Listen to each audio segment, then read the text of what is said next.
Muy bien, qué alegría. Nos da mucho gusto y le damos una especial bienvenida a Jessica Roland y a todos quienes van a ver este diálogo en las diferentes plataformas digitales. Jessica, bienvenida. Nos proponemos en este diálogo no solamente explorar desde la perspectiva de Jessica conceptos en torno a la paz, al diálogo constructivo, a la convivencia con respeto, sino además conocer un poco de la organización a la que pertenece.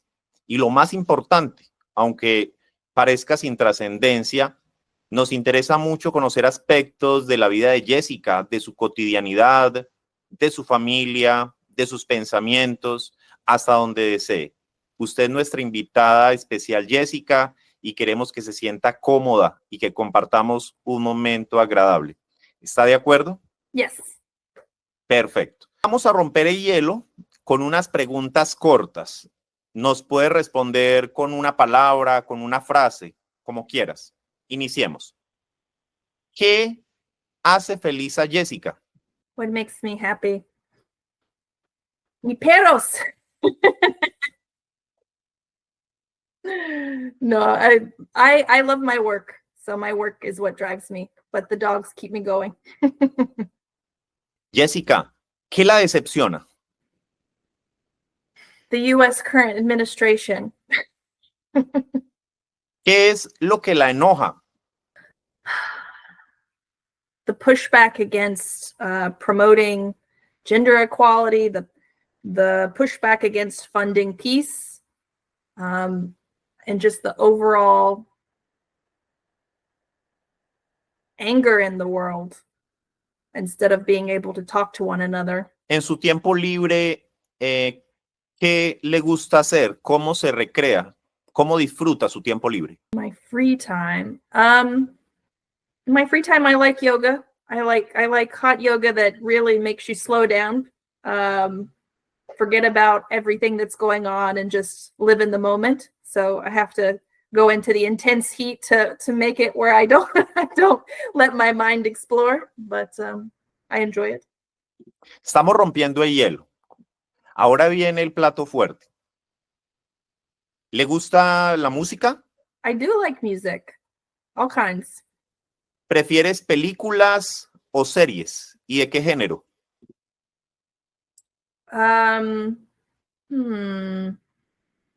I do like binge watching on Netflix. So the series are always fun. ¿Qué rasgos de la personalidad Jessica le heredó a su padre y qué rasgos le heredó a su madre? I definitely am strong-willed, that I got from my father, and outspoken. And then from my mother, I'm really good at anticipating conflict.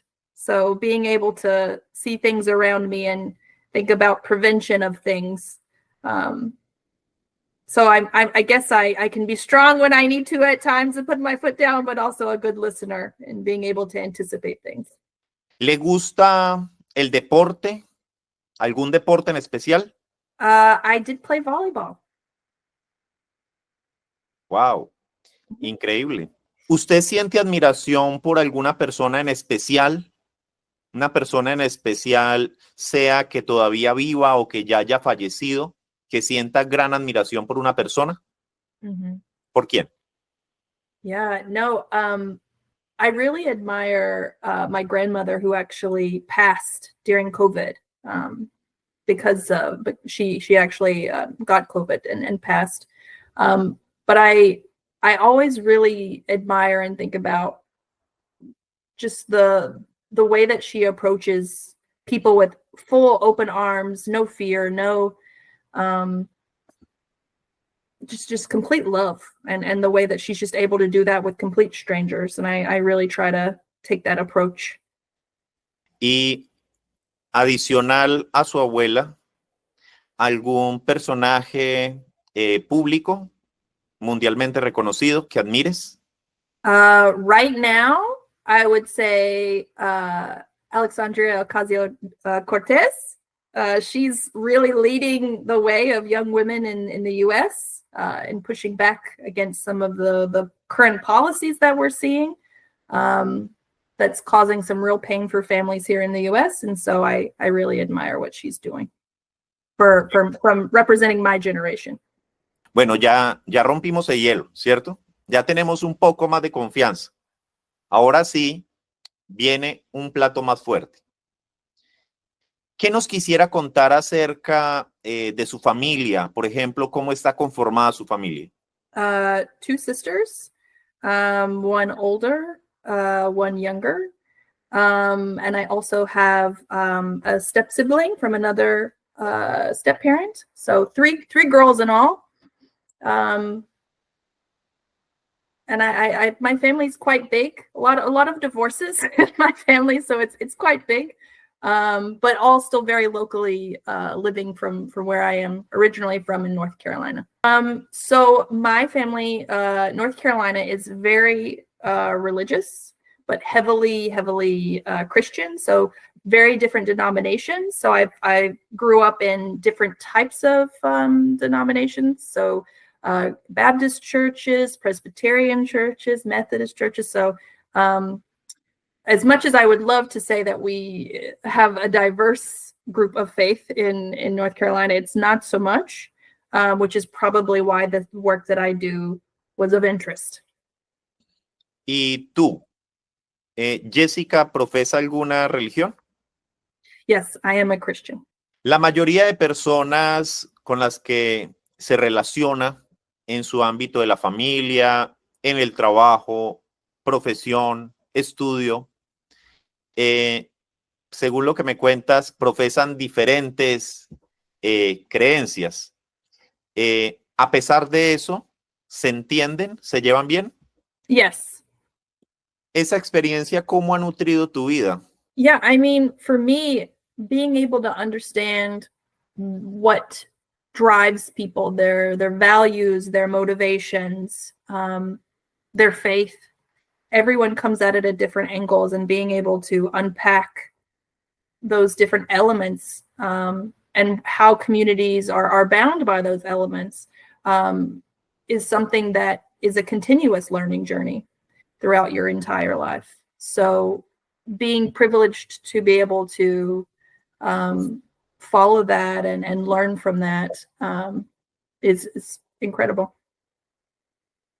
Muchas culturas estigmatizan lo diferente. Estigmatizan, juzgan al que piensa diferente, al que tiene una creencia diferente, a la generalizada del contexto, del territorio en mención. Desde niño nos educan, nos inculcan relacionarnos con iguales, lo cual es contradictorio, porque cada persona es un mundo diferente. Pero me refiero, por ejemplo, a los iguales que creen en lo que yo creo, que son de mi religión, que tienen mis gustos, que son hinchas, por ejemplo, de mi equipo, o, hablando de política, que tienen mi afinidad política, que son de mi partido político. ¿Qué puedes reflexionar al respecto? No, I mean, I think part of the driving force behind this issue is that people have immense fear. And the fear can be driven by many different things. It can be from not understanding or being exposed to different things or people or beliefs. And that's an opportunity too. Like in terms of where you live, if you have the opportunity to experience those things or not. And fear is being driven now and in many innovative ways, such as the media and our access to information. We have the ability to, at our fingertips, to have all of this learning, but instead of embracing that in a positive way and being able to really connect on a deeper level with one another, it's now caused this opposite direction, and that now people only talk to each other on the surface level. They don't go deeper. And then they just assume what they hear. They don't check to see if what is being put out there is wrong or not. But until we take the time and really unpack and listen to one another instead of talking past one another, it's only going to get worse, I'm afraid. And it takes peace builders. It takes really just humble and empathetic people. Empathy, which is a huge, huge thing that we need to be growing in our communities. That's really lacking. So that it really builds people's confidence and interest. You have to have that interest of wanting to learn from one another. I mean, I tell this to my colleagues who are starting in their fields all the time. You can be working in a field for 30, 40 years, but you're never really an expert. This life, whatever career path you take is a learning journey. So I think if people approached topics that they're not familiar with more with grace in that way, we would be doing better than we are right now. Podríamos resumir que le tenemos miedo a lo desconocido. Lo rechazamos, lo estigmatizamos, tal vez lo queremos alejar. Y hay tendencias culturales y de la tradición que arraigan y refuerzan esto. La enemistad, el conflicto, la división. Mm-hmm. Volvamos a los ejemplos anteriores. ¿Por qué muchos ven mal que, por ejemplo, un hincha de un equipo rojo se relacione con uno de un equipo azul? O que alguien de una corriente política se relacione con una corriente política contraria totalmente a la propia. O que alguien de una religión converse con alguien que es de otra religión, pero no cualquier otra. Imaginémonos que es la que la mayoría de los miembros de su propia religión estigmatizan o juzgan.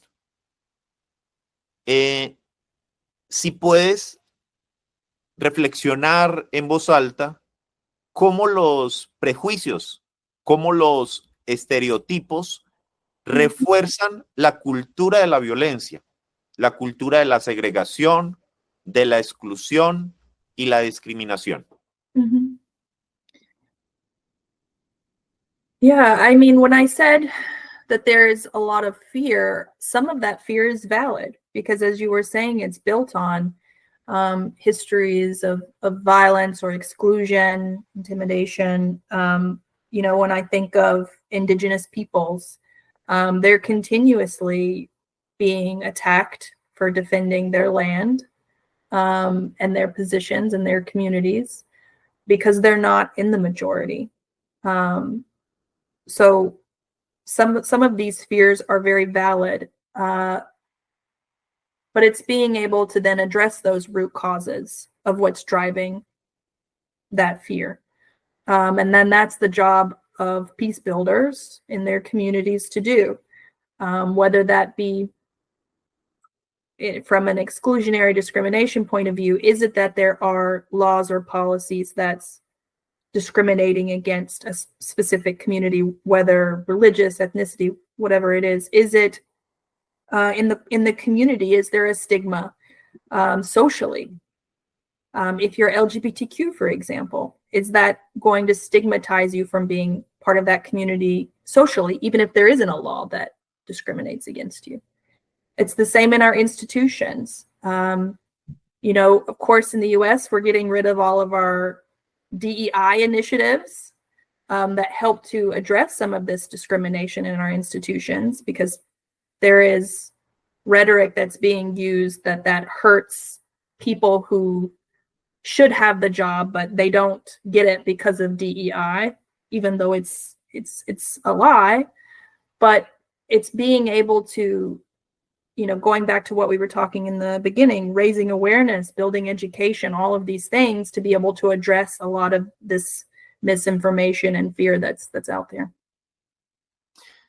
Desde los gobiernos, desde las organizaciones, por ejemplo, para la que trabajas, y desde la ciudadanía, una persona común pero valiosa, refuérzanos un poquito, cada uno desde su escenario, ¿cómo podría aportar para cambiar esta realidad?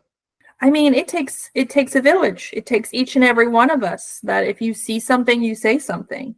It doesn't have to be these, I mean, of course we need these movements, right? You're seeing a lot of protests from a lot of communities around the world. And it takes one individual, no matter how young, how old, what your background is, if you've been politically active or not before, it takes all of us to do our part. If we sit by and say nothing and do nothing, it's only going to get worse. So now is the time really to be able to use whatever we have in our capacities to respond. Jessica, ¿nos puedes hablar un poco de tus estudios, de tu formación profesional y de la labor que realizas en la red de pacificadores religiosos y tradicionales? Sure. So my background, I was the first to actually get an education and go to college in my family. And I was able to get a scholarship to study abroad in the UK. So I lived abroad for 3 years and decided that what interested me was to learn how to prevent conflicts. So I was looking at genocide and preventing mass atrocities, and did a number of different jobs looking at peace building from that angle. But as part of that journey, I saw a huge gap in the way that women and young women were not being engaged in those discussions, and that there was a huge gap in that work of mainstreaming gender and other intersectional points into the work. So I decided to then go get that specific lens of experience. So working on gender-based violence, working on women's political participation, women, peace, and security, which is how I am now at my current role at the Network for Religious and Traditional Peacemakers. So what I was seeing and what was of interest for me in this job, in the gender space, there is also divisions in what people think are feminist or not, right? And in this space, there is this misconception that faith-based actors are not advocating for the same things that feminists are, that they're the ones that are holding the movement back, which there are some more far-right leaning groups that do advocate for things that are anti-gender equality, but the gender equality movement as a whole wasn't unpacking to see who actually is an ally, who can help us do this work, who can reach these communities that can help actually move the needle on the ground. And because of this division, I wanted to specifically work in the faith space to be able to bridge the division. Because if people are only talking in their siloed spaces, it's not going to get any better, and we're not going to move the needle. So that's how I got here. But the network, just to tell a little bit about it, so it is a membership organizations working with both faith-based and indigenous peace-building organizations from around the world, from the grassroots to the global level. So connecting people working in their communities to all the way to the UN and member states. And my role there is to advance inclusion in that work. So working with women, young people, and marginalized groups. So I do that through a number of different ways, whether it's advocacy, research, programming, networking. But I've been there for about 5 years now. Y la felicitamos por todo este trabajo extraordinario y arduo que hace y que hacen en equipo, que hacen en la organización de pacificadores religiosos y tradicionales. pero también me enteré que hace poco, hace escaso un mes, usted fue nombrada copresidenta para el grupo de trabajo de género del Consejo Asesor Multirreligioso de las Naciones Unidas. Entonces, permítanme felicitarla también por esta nueva responsabilidad. Sabemos que esto conlleva mucho más trabajo y ¿qué nos quisieras compartir al respecto? ¿Cómo fue este proceso? ¿Cómo se siente? ¿Cuáles son sus expectativas? ¿Cuáles serán sus responsabilidades? Yeah, so the UN Multi-Faith Advisory Council is an organization, is a network of over 40 faith-based organizations that all work together to advise the UN and its entities on a number of topics, whether it's peace building, gender equality, climate change, all of these important issues. And as part of that, they do have working groups, and one is the gender working group, which I've been working in the past 5 years. So now with my co-chair, Dimitra from CAICID, it's based in Portugal, we're working with our group to determine how we will be advising the UN on how best to work with faith-based organizations and advance the agendas with faith communities. So, for example, actually a conversation that we were having today in looking at this pushback that we're seeing against gender equality and the narrative that's being used, including from some faith-based organizations. How can we capture that to see what is actually being used, including member states, right? Because there's a clear movement, there are clear talking points. So what is it that's being advocated to be able to then respond and push back against what's being advocated on? Because, you know, it's very clear that some of these groups are very organized, that do not want peace, that do not want a more interconnected world. And so we have to see how we can be able to address that language to be able to then show, again, with what I was saying earlier, you do, you know, broader space, you do have allies, you do have equal partners doing this work, and, you know, we're here to be able to address some of this rhetoric in our own communities. Nos alegra muchísimo que personas tan capaces y tan dedicadas a esta labor ocupen estos cargos. Y de nuevo deseamos de corazón que Dios la bendiga y que le dé mucha sabiduría.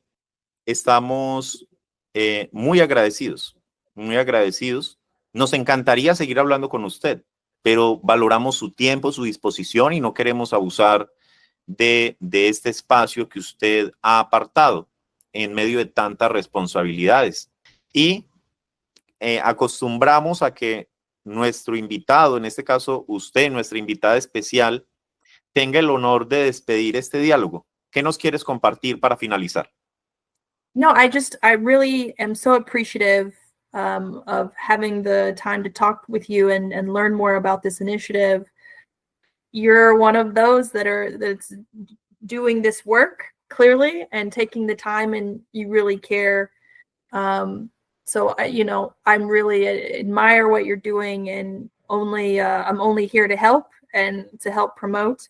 But just want to be in solidarity with you in the moment and appreciate you and your time as well. Jessica, Dios la bendiga y muchas gracias. Muchas gracias.